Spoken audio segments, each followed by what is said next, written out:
I was a minor, my mom was controlling everything. Now, it's all about T, you know? And they call me, what do you want? What do you want? And it feels great. So you had like a momager? Was like a father figure at the time, but right now, I can't say that because, you know, I don't talk to him anymore. And he didn't even call me and tell me bye-bye, so, you know. Remember Teairra Mari? At 16, she was supposed to be the next big thing, but Roc-A-Fella had different plans for her. Yeah, he was definitely a mentor. He was like a father figure. He was a great guy. I learned a lot from Jay, so. While Jay-Z mentored her in public, behind closed doors, she was being groomed, exploited, and ultimately discarded the moment a more marketable star came along. He had my Instagram password, so he posted them on my Instagram to make me look terrible. Of course, I was horrified. I took them down right away and changed my password. Then his good friend, 50 Cent, posted the obscene photo of me on his Instagram. The abuse she endured at Roc-A-Fella was just the beginning of a downward spiral that would cost her everything: her career, her dignity, and nearly her life. So, let's get into it.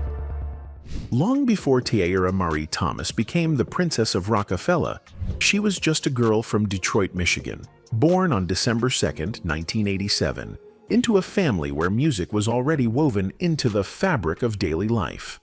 Her grandmother had been a background singer for the legendary Aretha Franklin, providing young Teairra with a direct connection to Motown royalty and the golden age of soul music. Growing up in Detroit meant being surrounded by the ghosts of musical greatness, the city that gave the world the Supremes, the Temptations, and Stevie Wonder. But by the time Teairra was coming of age in the 1990s, Detroit was a very different place than the Motown glory days. The city had been ravaged by economic decline, white flight, and the crack epidemic that destroyed countless black families. Teairra's parents recognized her talent early and pushed her toward a music career with an intensity that bordered on obsessive. She wasn't just encouraged to sing, she was molded, shaped, and prepared for an industry that would demand everything from her before she was old enough to understand what she was giving up. She sang in church choirs, where she learned to project emotion and connect with audiences through spiritual music. She performed at local events throughout Detroit, building a reputation as a prodigy with a voice that belied her young age. By the time she was 12 years old, Teairra had caught the attention of Big Mike, Ed K, and Helava of Detroit's KISS Productions, a local production company that recognized her star potential. For the next few years, these men took Teairra under their wing, training her not just in vocal technique, but in the performance skills necessary to succeed in the cutthroat music business. They taught her how to move on stage, how to work a camera, how to present herself as a product that could be packaged and sold. Looking back, it's clear that Teairra was being groomed from childhood for an industry that would exploit her youth and innocence. She attended Detroit High School for the Fine and Performing Arts, where she was surrounded by other talented young people who dreamed of escaping their circumstances through their art. But even among her talented peers, Teairra stood out. Her voice had a maturity and emotional depth that shouldn't have existed in someone so young. At just 16 years old, while most teenagers were worried about prom dates and driver's licenses, Teairra was discovered by Antonio L.A. Reid, the legendary music executive who was then CEO of the Island Def Jam Music Group. I'm 17. I want to be the voice of young women because young women go through a lot and people look over that. Reid had an ear for talent and a track record of turning unknown artists into superstars. When he heard Teairra sing, he immediately saw dollar signs and mainstream appeal. He brought her to the attention of Jay-Z, who had just taken over as president of Def Jam Records and was looking for young talent to build his Roc-A-Fella empire. For a 16-year-old girl from Detroit, being courted by one of the biggest names in hip-hop felt like a dream come true. But dreams in the music industry often turn into nightmares, and Teairra was about to learn that lesson the hard way. In 2004, at just 16 years old, Teairra Mari signed what seemed like the opportunity of a lifetime, a record deal with Roc-A-Fella Records and Def Jam, with Jay-Z himself serving as her mentor. To get Jay-Z's support, it feels very good. Like, I didn't expect for him to be behind it as, as hard as he is. She was dubbed the Princess of the Rock, positioned as the label's answer to young R&B stars like Aaliyah and Brandy. Jay-Z took a personal interest in her career, collaborating with her on her debut single, Make Her Feel Good, produced by the hitmaker Sean Garrett. The song was sultry, mature, and showcased Teairra's vocals in a way that made her sound far older than her 16 years. But that maturity came at a cost. She was being marketed as a sexual object before she was even old enough to vote. The dynamic between Jay-Z and Teairra raised eyebrows from the beginning. Industry insiders whispered about the amount of time he spent with her, the way he looked at her, the nature of their relationship behind closed doors. Rumors circulated that their connection was more than professional, that Jay-Z had taken a sexual interest in his teenage protege. These whispers were fueled by Teairra's rapid rise and the fact that Jay-Z was directly involved in every aspect of her career. For a man known for his romantic involvement with numerous women in the industry, including his eventual wife, Beyoncé, the speculation about Teairra felt entirely plausible. She was young, beautiful, talented, and completely dependent on him for her career success, a power dynamic ripe for exploitation. In August 2005, Teairra's debut album, Roc-A-Fella Records Presents Teairra Mari, was released with massive promotional support. The album debuted at number 5 on the Billboard 200 and number 2 on the R&B charts, a remarkable achievement for a teenage newcomer. The lead single, Make Her Feel Good, reached number 35 on the Billboard Hot 100 and number 9 on the R&B charts, receiving heavy rotation on BET.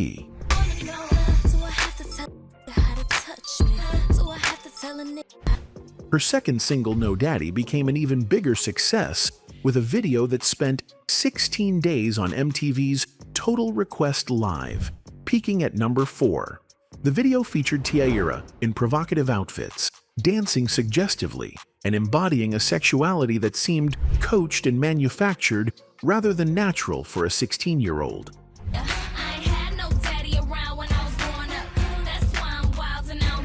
Behind the commercial success, the reality was more complicated. Despite the album selling 248,000 copies, a respectable number for a debut artist, the label deemed it a commercial failure. The expectations had been unrealistic. They wanted her to be the next Aaliyah or the next Beyoncé immediately, without understanding that careers take time to build. More troubling were the rumors about what was happening behind the scenes. Teairra later hinted in interviews that her experience at Roc-A-Fella involved inappropriate relationships and exploitation that she wasn't ready to fully discuss. Some fans and critics speculated that her 2005 song, Ain't No Love, which dealt with themes of betrayal and heartbreak, was a subtle reference to Jay-Z or other powerful men at the label who had used her. By 2006, Teairra had started working on her second album, tentatively titled Second Round. She was still in high school, trying to balance the normal pressures of teenage life with the extraordinary demands of being a signed artist on a major label. Then came the phone call that would change everything. She was being dropped from Roc-A-Fella Records. I was getting ready for my prom, getting out the shower, and I got a call from Jay Brown, who works for Jay-Z, and he just told me, it was a nice run, kiddo, but, we gotta let you go. So that was the end of it, and I just kept it to myself for like 6 months. The official reason given was poor album sales and lack of commercial viability. But insiders knew the real reason. Rihanna had arrived, and Def Jam had decided to put all their resources behind the Barbadian singer, who seemed more marketable, more willing to play the game, and less likely to cause problems. The timing of Teairra Mari's dismissal from Roc-A-Fella Records wasn't coincidental. It was calculated. Rihanna had released her debut album, Music of the Sun, in August 2005, the same month as Teairra's album.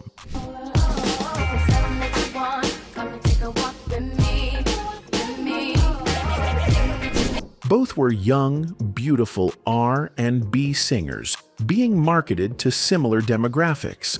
But where Teairra was from Detroit, Rihanna was exotic. From Barbados with an accent that made her stand out. Where Teairra had been mentored by Jay-Z, Rihanna was being groomed by him in ways that would eventually become her ticket to superstardom. The label made a business decision. They couldn't successfully promote two similar artists simultaneously, so one had to go. Teairra was the sacrifice. For Teairra, watching Rihanna's meteoric rise while she was kicked to the curb was devastating. The emotional toll of being replaced and discarded at 17 was immense. Teairra had sacrificed a normal teenage experience for her music career. She had missed proms, graduation celebrations, and normal adolescent development because she was working as a professional entertainer. She had been sexualized and marketed as mature beyond her years. And now, just as she was supposed to be ascending to greater heights, she was being tossed aside like yesterday's garbage. The rejection triggered depression and anxiety that Teairra would struggle with for years. You know, I didn't want to tell anybody because I didn't want to deal with the questioning and all of that, so I just kept it to myself, and finally people started hearing it through the grapevine. She began to question her talent, her worth, and whether everything that had happened at Roc-A-Fella had been real or just manipulation. Adding insult to injury, Teairra watched as the music industry that had once courted her moved on without a second thought. Radio stations stopped playing her songs. BT and MTV stopped featuring her videos. Teairra spent the next few years trying to rebuild her career outside of Roc-A-Fella. She signed with Violator Management but quickly split from them. She then landed a development deal with Faux Real Entertainment under producer ComebackLove, who had been responsible for Nelly's success. On paper, it looked like her comeback was imminent, but the industry had changed, and Teairra was damaged goods in the eyes of executives who valued marketability over talent. In January 2009, Teairra Mari released the music video for Hunt For You, featuring Pleasure P, directed by Benny Boom.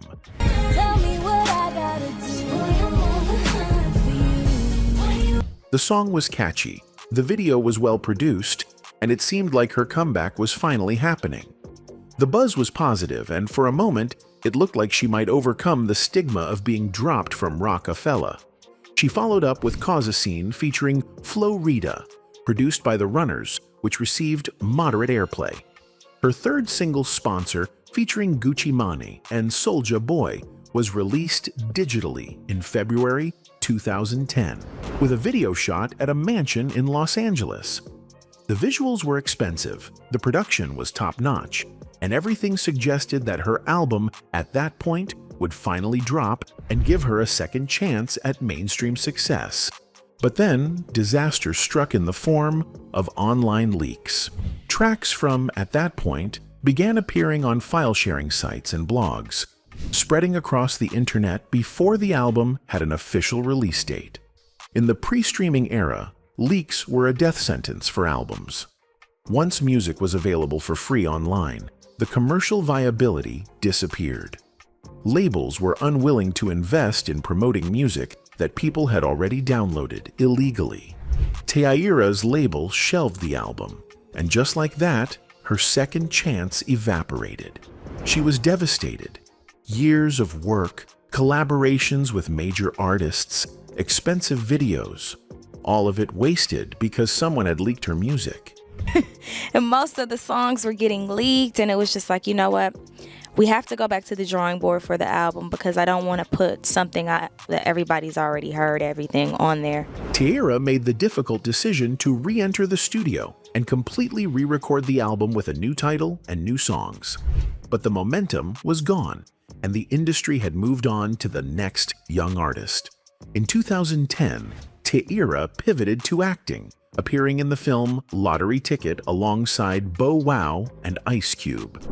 The movie was a modest success, and her performance showed potential for a second career outside of music. She also appeared in The Dempsey Sisters and other small film projects. But acting roles for young black women were limited, especially for someone who was primarily known as a failed music artist. By the early 2010s, Teairra was battling depression and substance abuse issues.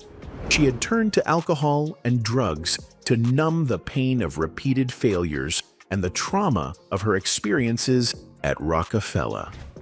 In 2011, she found an unexpected lifeline when she was cast on VH1's reality show Love and Hip Hop, New York. Reality television offered her a paycheck and renewed visibility, but it came at the cost of exposing her personal struggles to millions of viewers. Teairra Mari's appearance on Love and Hip Hop, New York starting in 2011 gave her a platform to rebuild her public profile. But reality television is a double-edged sword. The show's producers encouraged conflict, manufactured drama, and edited footage to make cast members look as messy as possible. In 2014, she transitioned to Love and Hip Hop, Hollywood, where she continued to share her personal life with viewers. But you've been through all these relationships, these broken relationships, and look at you now. Are you preaching So I came, no, preach, I came into your life for a reason. Akbar came into my life because after rehab, I appreciated his drive and his focus. But having a wife and a side who he invests in is not what the... During her time on the show, her romantic relationships became public fodder. She dated Cisco Rosado, and their turbulent relationship played out on screen with arguments, accusations, and emotional breakdowns that made compelling television but destroyed any privacy she had left. She had also been linked romantically to Lil Wayne, Ray J, Bow Wow, and others over the years, with each relationship ending badly and contributing to tabloid narratives about her being unable to maintain healthy partnerships. Behind the scenes, producers reportedly found her difficult to work with, and her behavior during filming led to conflicts that affected her portrayal on the show. The reality television exposure brought her some income and kept her marginally relevant, but it also attracted negative attention. Teairra's substance abuse issues became increasingly public during this period. In 2017, she openly acknowledged her struggles with alcohol and drugs, announcing that she was entering rehab to address her addiction. The admission was brave and suggested she was finally taking her mental health seriously. But recovery is a process, not an event, and the pressures of reality television and ongoing career failures made staying sober incredibly difficult. She would have periods of sobriety followed by relapses, a pattern that played out partially in public due to her reality TV presence. Cast members and fans watched her spiral, offering both support and criticism in equal measure. Going to rehab was one of the best things that I could have ever done for myself. By 2019, Teairra's financial situation had become dire. She filed for bankruptcy protection, citing her inability to meet her financial obligations. The bankruptcy filing revealed the extent of her financial mismanagement and the debt she had accumulated. She accused her former management team of financial mismanagement, claiming they had mishandled her earnings from her brief period of success and led her into financial ruin. Whether the accusations were true or simply an attempt to deflect responsibility for her own poor decisions, the result was the same. She was broke, struggling with addiction, and her career was essentially over. And then came the scandal that would define her public image for years to come. In May 2018, Teairra Mari's life took a turn into public humiliation that eclipsed even her career failures. She discovered that her boyfriend, Akbar Abdullahad, had been cheating on her. When she confronted him and broke up with him, he retaliated in the cruelest way possible by leaking a tape and explicit photos of her online. According to Teairra, Abdul-Ahad had her Instagram password and used it to post the footage directly to her account, including an image of her with ejaculate on her face. The violation was immediate and devastating. She deleted the post as quickly as she could, but by then, the damage was done. The content had been screenshot and shared across social media and gossip blogs. Then, 50 Cent, the rapper and television producer known for his social media trolling, reposted the explicit image to his Instagram account, where he had 18 million followers. The post went viral, and suddenly, Teairra was the subject of mockery and slut-shaming across the internet. The humiliation was complete.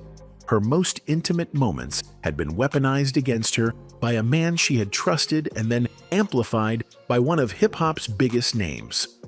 On May 17, 2018, Teairra held an emotional press conference with her attorneys, Lisa Bloom and Walter Mosley. With tears streaming down her face, she announced that she was suing both Abdul-Ahad and 50 Cent for revenge porn, invasion of privacy, and emotional distress. He had my Instagram password, so he posted them on my Instagram to make me look terrible. Of course, I was horrified. I took them down right away and changed my password. Then his good friend, 50 Cent, posted the obscene photo of me on his Instagram. In January 2019, Teairra's worst nightmare came true. A Los Angeles judge dismissed all claims against 50 Cent and ordered her to pay him $30,618 in legal fees. The rapper had originally demanded $161,660, but the judge settled on the lower amount. For Teairra, who had just filed for bankruptcy, the judgment was financially devastating. She had no way to pay the legal fees, and 50 Cent knew it. He began a campaign of public humiliation, posting about the judgment on Instagram and taunting her to cough up the money. He compared her situation to R. Kelly's financial troubles, suggesting she could either pay up or face asset seizure. After losing the lawsuit against 50 Cent, Teairra Mari's financial situation went from bad to catastrophic. The $30,618 judgment, combined with her existing debts and bankruptcy filing, left her in a hole she couldn't climb out of. She simply didn't have the money to pay 50 Cent, and he refused to let the matter drop. In 2019, he filed additional legal paperwork seeking to seize her assets to satisfy the judgment. The problem was that Teairra had virtually no assets left to seize. Her bankruptcy filing had already revealed that she owned almost nothing of value. But 50 Cent wasn't interested in actually collecting the money. He was interested in maintaining the humiliation as long as possible. Throughout 2019 and beyond, 50 Cent continued to mock Teairra on social media whenever the opportunity arose. He would post throwback references to the case, reminding his millions of followers about her financial troubles and the explicit content that had leaked.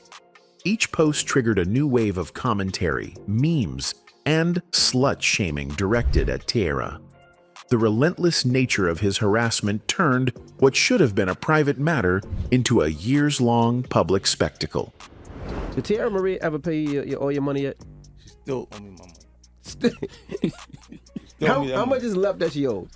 I think it's like 50-something thousand now. It went up? I thought it was 25,000. Yeah, and it keep going up because she keep delaying and moving around like she gonna feel like she went to college.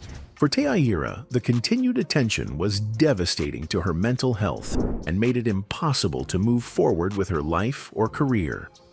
No one wanted to work with someone who was constantly embroiled in scandal and financial drama. In 2019, she was arrested for driving under the influence in New York City. Her car was found with a missing wheel, and her blood alcohol concentration was over 3 times the legal limit. The DUI arrest made headlines and reinforced the narrative that Teairra was spiraling out of control. The mugshot photo circulated online, providing more material for mockery and judgment. The arrest also violated the terms of her probation from previous legal troubles, potentially exposing her to jail time.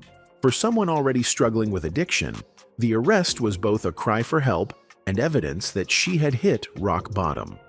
By 2020, 50 Cent had filed a lien against Teairra's assets in Sacramento County, believing she might have property or income in that area.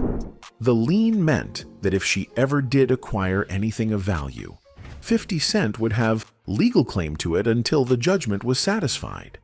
The amount owed had grown due to interest and additional legal fees, now totaling over $37,000.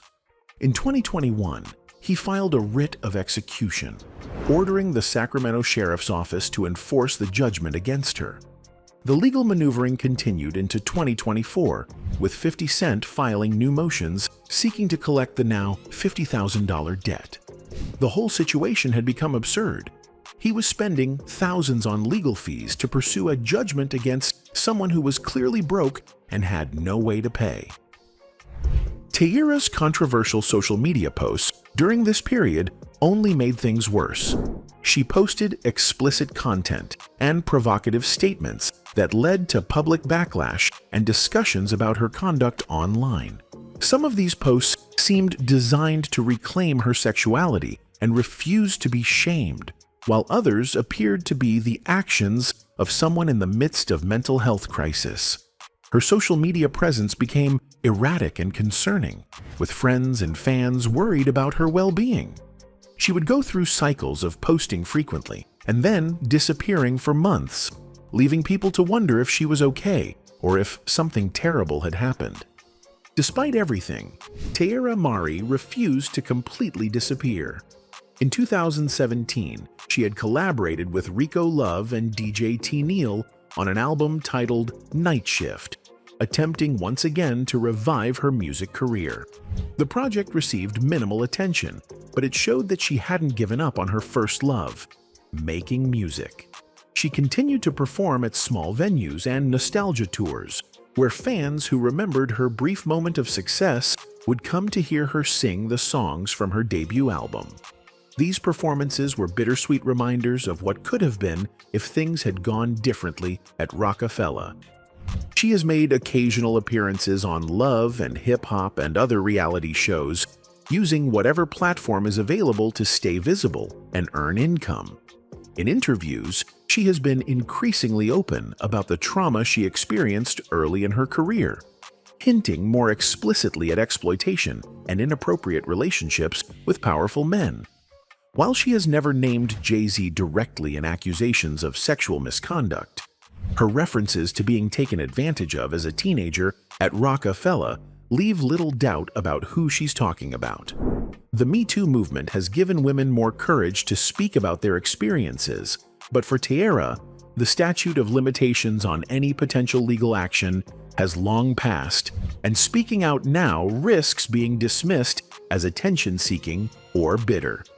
As of 2025, Teairra Mari is 37 years old, still trying to find her footing in an industry that abandoned her decades ago.